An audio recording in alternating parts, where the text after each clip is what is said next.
Hey boo, my name is Kira, and on this side of town, we talk about all things travel. Budget traveling, to be exact. So if that's something that you're interested in, why don't you consider subscribing? I promise you will get the tea with me. In today's video, your girl is going to talk about all things solo traveling from a beginner's perspective. I'm going to share with you some things that I did as a newbie to the solo travel world that I recommend you do not do.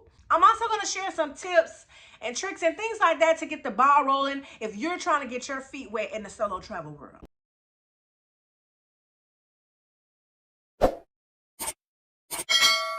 I want to start by saying solo traveling is not for everybody. I'm starting to see that solo traveling is becoming like a trend that everyone is kind of like trying to hop on, but everyone ain't really able. When I say this, I'm saying that not everyone wants to travel alone. Half of the people that are traveling solo are doing so by force. We got tired of waiting on people. We got tired of leaving as friends and coming back as enemies. We got tired of all the excuses. We got tired of people canceling on us. We got tired of the trip not leaving the group chat. We were forced. Some people are just not comfortable going solo. If you are not comfortable with being by yourself locally, there's no way in hell that you will be okay with being by yourself a million miles away. And that's okay.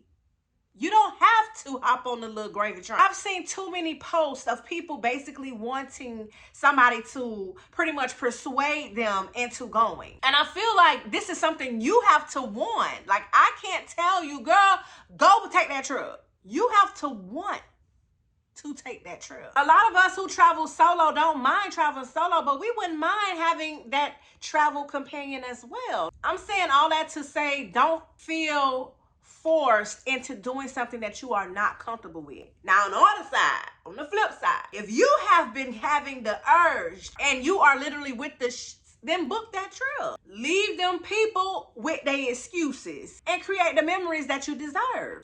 I do want to recommend, do not overindulge with negative Nancy's or social media posts that is reflecting on why you should not travel solo. Yes, shit happens. Yes, you should remain aware. If you haven't done it already and you overindulge in this type of content, it's only going to prevent you from going ahead and making that step, right? So many people are not going to understand why in the whole hell would you travel outside of the country or anywhere by yourself. Do not allow people to project their insecurities off on you. They're not comfortable with doing it, and that's okay. Don't let it stop you though. I feel like our family members and older people, they're so caught up in the news, and a lot of the news that they're watching is what's happening in the States. The States ain't safe. I think some of those countries are way more safer that you're possibly looking to travel to than the U.S. Can the church say amen? So don't let them stop you, honey. Don't overindulge of what could go wrong. Why do I personally solo travel? I am a Sag, okay? And that's just built in me automatically to just explore and want to see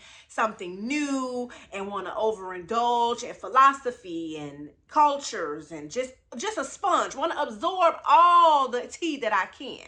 But I also know that there is so much more to life than just having a 9-to-5 and your regular routines every single day. Traveling personally brings me happiness, peace. It allows me to tap into my self-discovery. I truly feel like there are people all over the world that I have not yet ran into that will positively change my life. Not to mention your girl like to eat.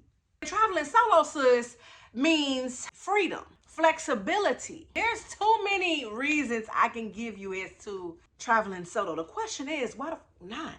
How to start? Practice being alone. If you're one of those ones who are saying like, look, I've been wanting to travel solo, I'm not really there yet. Well, sis, practice being alone. I'm not only a child, so I guess it's in me by nature also to be alone, right? But start small. You see these big grand trips on social media and you like, oh, I'm gonna do that. You ain't never been nowhere, but you ready to go down damn Africa. Like a 24-hour flight. Like, first, take a staycation near you. Take yourself out to lunch, to the movies, date yourself. See if you're okay and comfortable with spending time by yourself, quality time, because that's what's gonna happen essentially. You're gonna get all the quality time you can imagine. but you have to be comfortable with it. Start locally. Maybe traveling to a different city in your state. Book short trips. You don't have to be gone for weeks at a time. Make it a weekend trip, something simple until you get comfortable with the idea of traveling alone. Start tracking your flights on Google.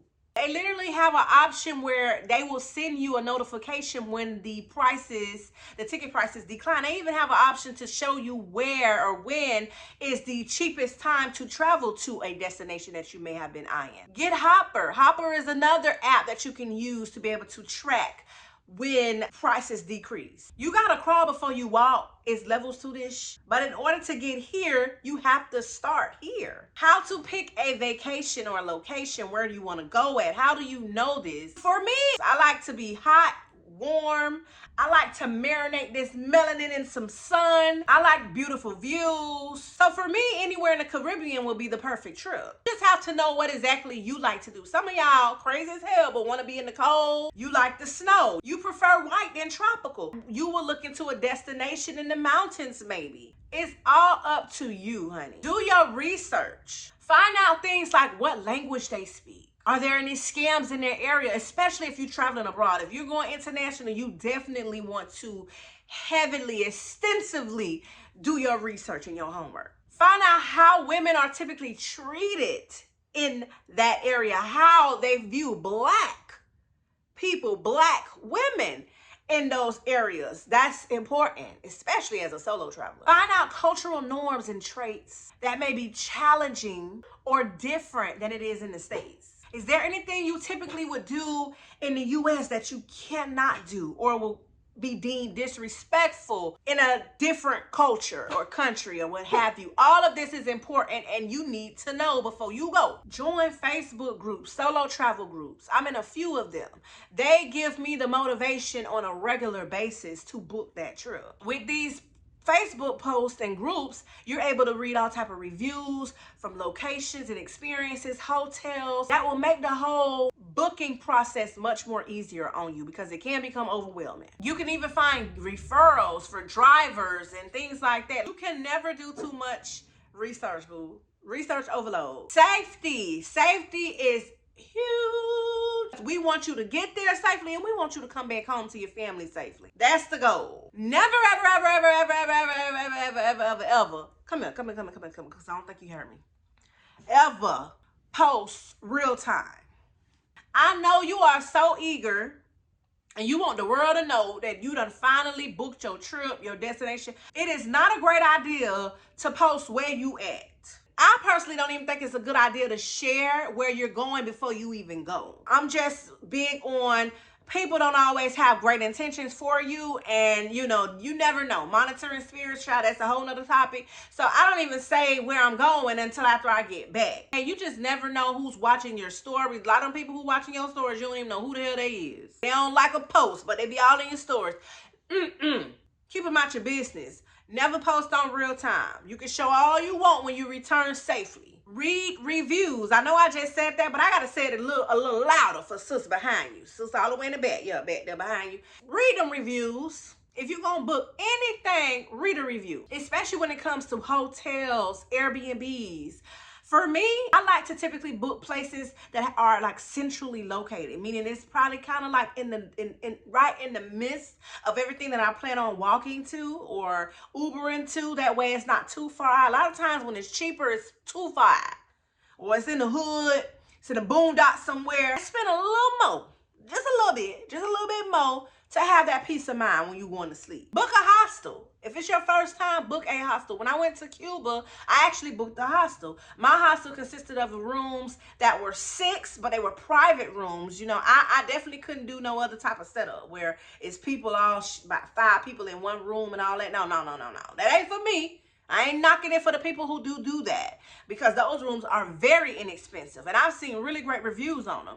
That's just not my style. I want my own space. When I booked my hostel, there was always somebody there to assist me, to buzz me in. I remember telling my hostel, look, honey, if I don't come back, come look for me. And in a lot of those times, those people who are hosting those hostels are local. So they will refer you to a driver. They will book a taxis for you so that you don't get scammed and ripped off, because they love to do that to the Americano folk. They'll translate things for you. They'll even exchange money for you. They will literally go out of their way to do things for you, and I really like that. Or you can even do a private room in a home if you prefer. There's so many options to save money. There's so many options to make you, even though you're solo, not feel alone. So maybe you should look into those as a first timer until you get comfortable to having a big ass Airbnb by yourself. If you do happen to book at a hotel, make sure under your booking, you're booking for 2. That's right, 2 please. If you want to go even extreme measures, you can book a double room. And when you get to the front desk, the other person will be joining me soon. Ask them to write down your room number. If it's a lot of people nearby, I don't need everybody to know where I'm going. What's my room number, honey? Wait, hold on. Can you write it down for me, please? Thank you so much. Thank you. Whatever you need to do for you to feel safe and comfortable. Make sure you're downloading Google Maps offline and Google Translator offline. Those are 2 main maps, as well as a conversion map also if you're exchanging money. Those will really help you while you are on your trip. If you're Ubering, Lyft, or anything like that, share your ride. They do have an option in there that when you get in there, you can send a link to whoever you want, okay, in the group chat, whoever. And they can literally track you all the way till you get to your destination. I always do this when I leave, going to the airports, wherever I'm going. I do it all the time. Share your travel plans with someone you trust. Somebody that can literally be like, oh, this is what sis said she was going. This is where blah, blah, blah, blah, blah, blah. They have a paper trail. So God forbid if anything happens, they know that you were supposed to be at the damn tour at 12 o'clock on a Saturday. Keep your valuables and flashiness to a minimum. Some of these countries are on a struggle bus. Some are on a struggle bus times 10 more than us, because we all can collectively say we on that struggle bus, child. Some of them prey on Americans and travelers coming to their location. They see you with the big chunk on. You want everybody to know you got it. You got it, girl. You got it. There's a lot of pickpocketing going on. People want to snatch your phones. Take that picture and put your phone up. Just don't overdo it. Try to blend in as much as possible. Observe your surroundings. Don't be distracted on your phone. Try to walk with your shoulders back, head up, make eye contact. But just have the confidence and look like you know what you're doing and where you at, even if you don't even look like you belong. Print out your documentation. I don't know how many times I'm gonna tell people that you can't rely on them cell phones. Sometimes you may not even have the Wi-Fi depending on where you at. Sometimes your phone might die. Make sure you're traveling with a portable charger though. Speaking of items that you need, I recently did a video for solo travel essentials that you may need, child. I'm gonna link that video up this way to help you out. You can tune into that after you finish your child. Hold on, I'm almost done. Them electronics, they got them out of their own, honey. So if you have everything printed out, and when I say everything, I'm talking about your boarding pass, I'm talking about a print out of your passport, a print out of your ID, a print out of the hotel you're staying, itinerary print out. You'd rather be safe than sorry. Always, if you can help it, arrive during the daytime and depart during the daytime. How in the hell you gonna be able to observe your surroundings and be able to see where the hell you at and landmarks and things like that if you're arriving at the night? I like to see where I'm going, and I also like to arrive earlier just so that I can have pretty much a full day to do other things as well. Minimize your nightlife. It may be more easier for me only because I'm getting older, child. I don't even like to be up from sun up to sundown and partying and all that. That ain't even my cup of tea no more. I don't even get the thrills, the enjoyment out of that anymore, child. I'm yawning at about 6, 7 o'clock p.m. Yeah, I'm already about 8 or 9. I done had my bath. I'm in the bed trying to figure out what I'm about to binge watch. You get what I'm saying? So, I mean, I'm not saying that I'm on my granny and I don't like to just go out and explore, but I like to keep it during the daytime when I'm solo traveling. That's the same thing with drinking. I keep it to a max. I can't be out there tipsy. Who the hell gonna help me back to the room? If anything, people see that and take advantage of you. If you feel like you are being followed, sis, step into a store. Step into wherever there's a lot of people at. Walk along the pathways where some people that can see you. Don't hit no back streets and shortcuts and all this. No. Hell to the no, to the no, no, no. Stay on the path where everybody can see you. It's important. Trust your intuition. I know the next question is going to be, how can you meet friends? And just because you're traveling solo don't mean you have to be solo the entire time, and that don't mean you can't connect with people. You don't have to be secluded is what I'm saying, but have discernment. Trust your intuition. If somebody's overindulging and asking you questions and like that, lie. Make it up. Or just tell them you don't even want to talk about it, because it really ain't their damn business. I'm not going to lie. I was one of those ones that was really confused as to, am I going to tell people that I'm by myself or am I not? And if I do say I'm not, and I say, well, you know, yeah, I'm not by myself. My husband is coming later. Or yeah, they're back at the room. Whoever, whatever family member you want to use, yeah, they're back at the room. They didn't want to join me here. Or they'll be joining me soon. Yeah, they're in the room. They're asleep. I didn't want to stay in the room. I wanted to come down. I was overthinking, like, but what if these people realize that I'm lying? What if they do? The hell? What if they do? It ain't none of their damn business anyway. So don't be so caught up like I was. If you want to meet people, I would book a tour. I would book a class. And a lot of times when I book these tours or classes, there's other solo travelers in the mix. And they'll call it right on out. Oh, you by yourself? Oh, girl, be so. We kind of linked up one another time and had something to eat. You know, you just have to use your discernment, because people cray. Don't underestimate people. People cray. Enroll in the embassy. Before you go, enroll in the embassy. I did this whenever I'm traveling abroad, because if there's anything happening over there in that country where I'm at, they're going to notify my ass and say, get the hell on out. Hurry up. Quick, fast, in a hurry. That's another way of safety measures. Most importantly, enjoy life. If you follow a lot of these tips that I mentioned throughout this video, you will really enjoy your time. You literally are on vacation. You don't have to answer to nobody else. You don't have to compromise. Having the freedom and the flexibility is the best thing about traveling solo. So take advantage of it. Don't spend your entire trip in a room because you're anxious and nervous and scared. Like, stop overthinking it. You're going to be just fine. I promise you. Have you ever solo traveled before? And if you have, come in them comments and let me know, where did you go? And how was it as the first time? If you have any additional tips that can help the next solo traveler that stumbled upon this video and scrolls through the comment section, girl, drop it down below. If you made it to the end of this video, be sure to drop this emoji down in the comments. And before you go, make sure you thumbs it up. That lets YouTube know that this video needs to be in the YouTube streets for everybody to see.